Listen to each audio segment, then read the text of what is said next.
Good morning, good morning, good morning. Welcome back to another podcast with Sonship Lifestyle. If you don't know who we are, my name is Paulie B with Sonship Lifestyle. You can get more information about us at sonshiplifestyle.com. Again, we want to welcome you to the series that we are doing right now on understanding the prophetic in you. This is part 4, meaning there is 3 other parts to this series. You might want to go back and check out on your free time. We've been putting together a series. I don't know if we're going to get through, if this is going to be the final part of this series, or if I will do more. We'll see. But we'll see how far we get along today in this podcast. But guys, if you've been enjoying this podcast, you've been enjoying what we're bringing to you, if it is helping you, if it's encouraging you, please take an opportunity to help us share the good news. Us as believers, we're about sharing the good news. And if this is good news, I want to encourage you to take a moment and share that good news with someone. So thank you guys so much for taking the opportunity to jump on here. Today is part 4 of this podcast. Here we go. Let's just jump right into it this morning. And again, I just want to say thank you to all the listeners tuning in right now and sharing this broadcast and being a part of this with us. Thank you so much. I want to talk for a moment about some basic fundamental protocols, so to speak. I really don't like that word. I got to be honest with you. I don't like anything that tries to necessarily put some kind of, block on, or a wall or a block or a limitation on God. But I also at the same time understand that as we're grooming and as we're growing and as we're learning to discover the voice of God in us and how to speak from the Spirit of God in us, and not trying to connect with a voice so much mentally, physically, and emotionally outside of us, but being able to connect with the Jesus in us. I believe there's some basic protocols that we can take to help us as we're grooming and growing. Let's just call it kind of a safe place, right? And this is why we have Sonship Lifestyle Global Prophetic Alliance group. If you're not a part of that group, look up in the group section, Sonship Lifestyle Global Prophetic Alliance. Join that group. There's about 190 students in there right now. Join that group. It's a free group. It's 100% free. Everything's free in there. There's no catch, no strings, no nothing. It's 100% free. We offer it to you. And we have a couple trainers in there that help as well. But the reason for that group is because it's a safe place to grow and learn. But let me just walk through some simple, basic protocols to keep in mind.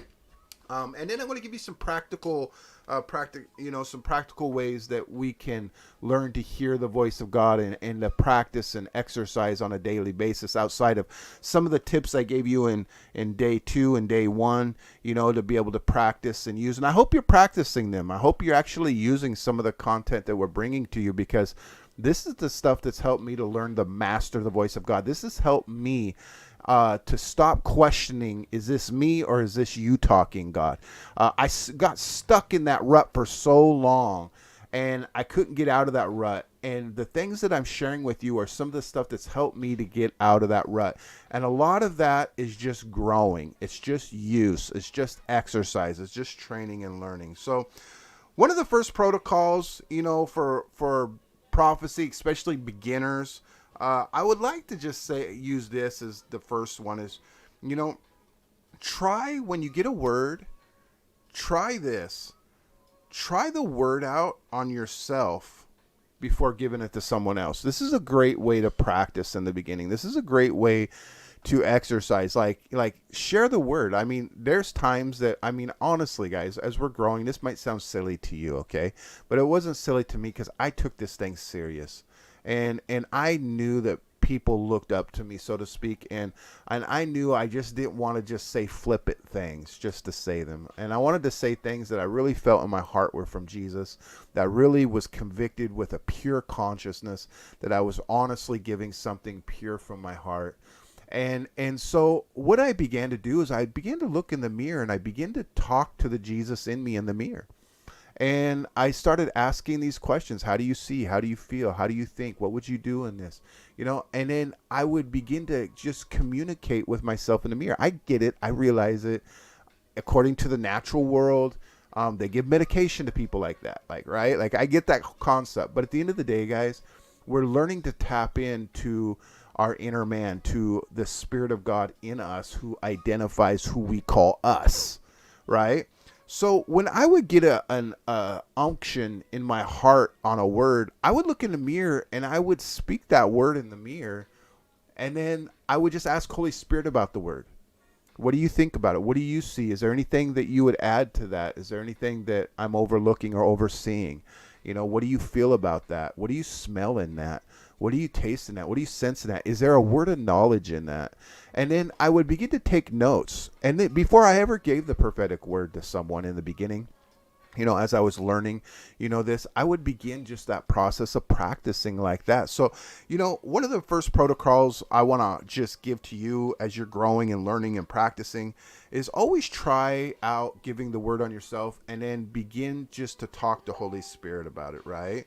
A couple rules of thumb that we hear a lot in mainstream Christianity that I agree with and I think is super important, especially in the beginning, guys. Now, listen.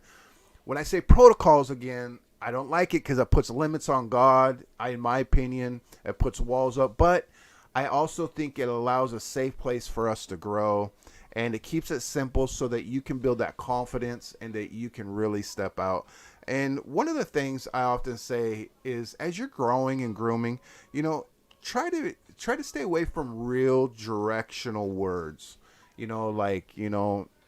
You're going to have a baby, or, you know what I mean? You're to quit your job and go here, or, or you need to get a divorce, or you need to marry this person, or some kind of directional word like that. I want to just give you, I hate using caution, but I want to give you wisdom. Let me just say it that way. Can I just call it that? And you guys can hear it in my voice because, I don't want to put walls and limits up, but at the same time, I want to give you guys the privilege to grow and learn. And as you get confident in the voice, you'll find that you'll step out a little more bolder and a little more direction and stuff in that, right? And you'll feel more confident and more pure in heart when you're giving a word, when you've given yourself time to grow and become confident. So directional words, negative words, judgmental words, scary words, correctional words, those things, listen, a lot of that stuff functions a lot in the office of a prophet.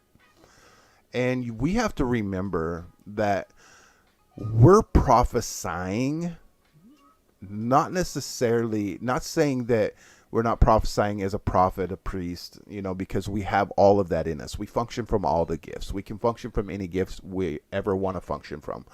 But I don't want to neglect that. But at the same time, guys, we're just simply bringing the Apostle Paul, 1 Corinthians 14, verse 3, concept of prophecy. We're building up, we're edifying, and we're encouraging. In the beginning, as you're growing, as you're learning, even you that are seasoned, that will need to continue to sharpen your ear. Listen, safe is good to begin, and then confidence creates boldness that creates direction.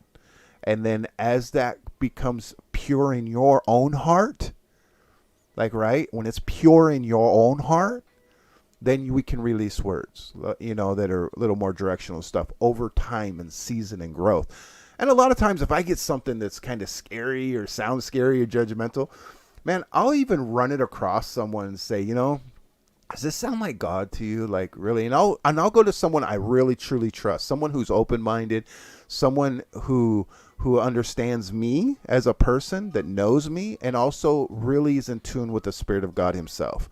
Why? Because both factors come into play, and someone who understands me knows I do not reject my flesh, right? I do not reject it. I accept it as the flesh of Jesus' flesh. I accept it not as a son. I accept it not as an orphan. And as someone who doesn't know me might have a different concept, or might hear a word and they don't understand how I word things and how God speaks to me, they might, take what I'm saying and take it left curb when I'm not meaning anything according to what they're perceiving it, right? Because they have a different thought about it. But I will take words like that to people I really know, I really trust, and I'll say, "What does this sound like to you? Is this really? I really I want to share this word, but I want to make sure that, that I feel like I'm confident, I feel pure in heart." And I often say that, like, guys, if you're given a word and you don't feel pure in heart, when you're given a word, and listen, this isn't condemnation, guys. This is discernment, okay? And you don't feel a clean conscience about it. Those are the times I take things to the Holy Spirit. These are the times I take things to other people, the Holy Spirit and other people. This is when I go to another person and I talk to the Holy Spirit in them. I talk to the Jesus in them, and I get Jesus' advice from the perspective that they've learned Jesus from, right? And I do that. So just take it easy. I often tell people, just a lot of youngsters, slow your roll a little bit, build up, edify, and encourage, and let yourself groom and grow into that, right? And you can see the hesitance in my voice because I don't want to stop God from ever speaking, and you have to jump and move. Listen, Joseph got a prophetic dream about getting Jesus up out and Mary, getting them up out of bed, packing them up, and going to Egypt. Listen, if Joseph would have went and did what I'm advising you to do, and this is why you hear hesitancy in my voice. If Joseph would have jumped up and went and got 10 people's advice on the dream, Jesus would have been a dead baby. Like it would have been, no, he got up and he moved on it like that. So at the same time, I don't want to take away, the fact that God can speak like that and does speak like that in directions and bring corrections and judgment and righteousness, like, right? And those are the kind of things that I often look for. Like when I have a judgment word, I'm looking, is this word judging from righteousness or is it judging from flesh? Listen, is it judging from the spirit or is it judging from flesh? Because see, if it's judging from flesh, Moses and the law and the prophets, they already brung that. Moses already ushered that in. So in my mind, I want to be like Jesus that says, I didn't come to judge you according to what you already know, according to Moses. I come to judge you with righteousness. And he actually says it this way: if I was to judge you, I'd judge you righteous. My judgment would be righteous. And that's where I want to bring it. When I bring a judgmental word, it's not judgmental according to the carnal negative. It's judging people and helping them to judge themselves into righteousness, into who they are, not who they're not, right? A judgment word that speaks to who they are not and the old man, to me, isn't a word from God, because God don't talk to dead things. God only talks to the living. And if a word isn't correcting someone in who they are and it's correcting them in who they're not, then I automatically question it. That's just me. That's me, though, right? So I can only speak from me and how I walk this thing out in my conviction and pure heart in this conception and reality of it. So I just want to say that as we enter into some of these protocols, like I said earlier, don't prophesy mates, husbands and wives, dates, new jobs, times, babies, that kind of stuff. Just listen, let yourself grow into that kind of thing, right? If someone comes up to me and say, "Hey, will you give me a prophetic word? My husband and wife," or say a husband and wife, they want a baby, right? And they say, "Will you give us a prophetic word? We want to know if God's going to give us a baby or not." I've had that happen, like, right? This is my response. I'm like, you know what? Let me come into agreement and pray according to your desire. And I'll pray. And then I'll speak life into that prayer. And I might give them a prophetic word, but it's not a directional word like you're going to have a baby girl and it's going to be da-da-da-da-da. Listen, that's just me. And I'm not saying God won't do that.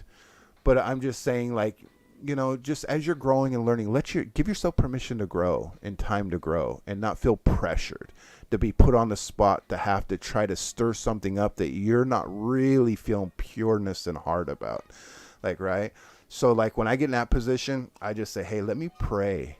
And I'll pray that the seed connects to the desire of their heart. And then I'll confirm to them, I'll say, the desire that's in your heart, that desire comes from the Lord. Like, right? And that just brings peace. That brings hope. That brings excitement, right? So they leave encouraged, built up, and edified that my desire is the Father's desire. So next time they go try to make babies, they realize they're doing it in the desire of the Father, the heart of the Father, right? And then it's just encouraging and building up and timing. And, so I'll encourage people in that kind of stuff as well. So I hope you kind of understand where I'm going with that. But I just want to give a word of caution, so to speak, or protocol, though I hesitant to say those words. But anyways, always ask a person if they feel encouraged. This is something that I've always done. I've always asked the person, like, hey, does this resonate with you? And listen, and the reason why you want to do that are for two reasons. One, I know Christianity will fight me on this, and that's okay. But I believe just as much as you're encouraging them, you need encouragement too. You need a pat on the back once in a while. And I think we need to understand that there's nothing wrong with pats on the back. Jesus gave pats on the back to the disciples. Yes, he was stern and stood for what he believed, but he also understood. He could sympathize with man in their weakness. And sometimes we need to see that strength in the time we think we're weak. So pats on the back or encouraging words or edifying words or words that build up are those pats on the back, so to speak, that give you confidence, that get you to run. I know, we raise kids. You have brothers and sisters, aunts, uncles, cousins. You have family members around you, grandkids. When the time to push them out of the nest is and let them fly on their own. You'll get that. You'll know that. I know that. We all know that. But in that season, my daughter's 7, 8 years old. So, there's people who walk with God 7, 8, 9, 10, 15, 20 years old. All through that teenage years and all through them childhood years, we're always encouraging them. We're always motivating them. We're always giving them, edification and telling them you can do this, and we're giving them wisdom and words of wisdom. And then we're teaching them how to think on their own too. But you realize, it takes 18 years before, 20 years before they leave and go to college, and then they're living on their own.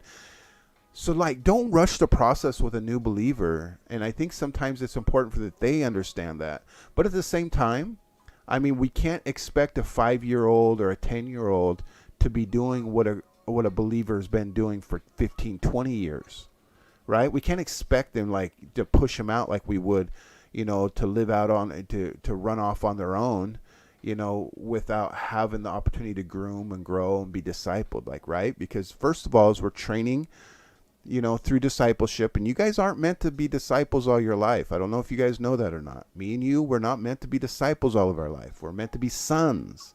And listen, we're not meant to stay in just sonship all of our life. We're meant to be in kingship.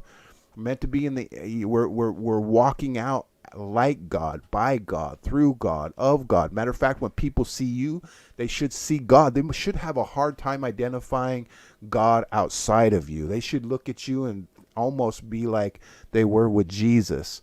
Like you are making yourself out to be God and you're just a mere man. It should be borderline like that. That's how close and intimate and lifelike, and loving and perspective like that should be coming off on people. But listen, that don't happen over time. And we have to understand that Jesus sympathizes with us on our weakness, and it's in our weakness we get to understand strength. And it's our strength that is the joy of our salvation. Right? It's the joy of the Lord that brings the joy of salvation, that is actually a strength to us. But we have to understand there's a process in this. So give yourself permission to grow. Give yourself permission to grow. Say that with me right now. I give myself permission to grow and to learn and discover how to walk this thing out, right? And just remember, this is always about, making sure not only that the other person's encouraged, but as well as you have that same encouragement. Especially if you're new in this, you need to be encouraged. You need a lot of pats on the back. And guys, listen to me, leaders. I know that the traditional mainstream has sometimes discouraged us from giving too many pats on the back. But listen, you are smart. I'm smart. You'll know when to push that person out of the nest and when they're ready. But God isn't going to put you in a situation he hasn't prepared you for. You understand? Like, God knows how to prepare us. We might feel like we're not prepared. Even Jesus himself, guys. Think about it. He says, woman, when they're at the wedding, and Mary tells him to turn into wine, he says, woman, I'm not ready. It's not my time. Even Jesus didn't think it was his time. And Mama Hen comes and goes, go get the pots. Do whatever he says. She forced him into ministry. Sometimes there has to be that forcing. But listen, there was 30 years of preparation that Jesus, according to Luke 2:52, was learning, growing in understanding and favor and grace with God and men. Like, he was growing, he was learning, he was discovering too. So be patient with yourself. Understand the process and know that you're okay in the process. And this isn't like a sprint. This is a marathon. This is life. Listen, life don't end here. Life is forever. I think a lot of times we just think linear. We just think life here and then it's over. And a lot of times we see death as end instead of transition into a new phase of life. And we get those concepts and we miss out that life is forever. It's not just one. It's just not, for an example, just human flesh. It's the fact that when human flesh realizes they're born of the Spirit, they realize that they're not orphans, that they're accepted, then there's the transition. But it's all one life. It's one spirit. Like, right? So be patient with yourself along the process. Okay.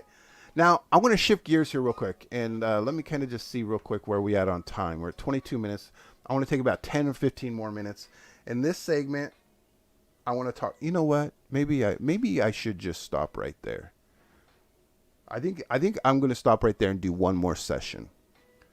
The next session, we're going to talk about how to get prophetic words. I think because I want to spend some ample time on this. I don't want to rush this. And I almost jumped into something that would take me probably another half-hour session. And I don't want to make these too long. So let's save that for part 5. So in the next session, we're going to talk about how to get prophetic words.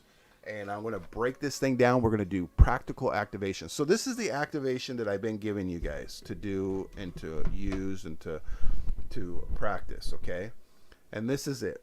You're going to continue and do this every day in everything you do. Ask Holy Spirit throughout the day. I don't care what it is. If it's at work, it's at your day, if you're looking outside and you're daydreaming. A lot of times we don't realize our daydreams are visions. Our daydreams are just like having night dreams at night in your sleep. We don't accept daydreams like dreams at night. We don't value them the same, but they're the same thing. But at the end of the day, wherever you're at in life, start asking Holy Spirit, what do you see? What do you hear? Walk through your 5 senses. What do you smell? What do you taste? What would you speak right now? Right? What do you feel about this? What is your mental processing in this, Jesus? And learn to communicate. This is critical. Learn to communicate, right? As you're getting a prophetic word, start getting in the mirror. Find a mirror, okay? Look in the mirror. And in that mirror, start to talk to Holy Spirit. Engage Holy Spirit in the mirror and ask him these questions, right? And communicate. If you have a word for someone, right? Talk to him about it. Ask him about it. Walk through your 5 senses. Let him connect with you. Let this become real. This is a flesh and spirit connection. Not an exclusion, but an inclusion of the flesh and spirit as one new man, one reality. Like they're together, they're partners in this thing. Teamwork makes the dream work, right? The flesh and the spirit are partners. The Spirit of God became the flesh of Jesus, right? They were partners in this thing. You were partners in this, all right? So start to see it like that. Use and exercise and practice. So, guys, I hope this blessed you. If you're not a part of our Sonship Lifestyle Global Prophetic Alliance, go get in that group right now. We have about 190 students. There's probably a good 30 hours or so of teaching in there, 20, 30 hours of teaching in there right now. And we keep building it. We keep adding it. And then we also, guys, I'll be doing prophetic lives and stuff like that. And I'm going to start inviting you guys on with me as guests. And we're going to learn and exercise and groom and grow together. So this is a lot of fun. Make sure to get a part of that group. If you don't know who we are, we're Sonship Lifestyle. You can get more information about us at sonshiplifestyle.com. You see the little banner going down below there. You can go to sonshiplifestyle.com, get more information about us. I've written a couple books. I Think and Grow Christ-Minded. It also has a healing and prophetic manual in the back of the book. I was going to write 2 books, but I put them together. You guys can get a copy of that if you like. Feel free at sonshiplifestyle.com. If you would like to become a monthly partner with us, we would invite you to partner with us monthly as we take this good news to the world. We're taking it to the highways, to the byways.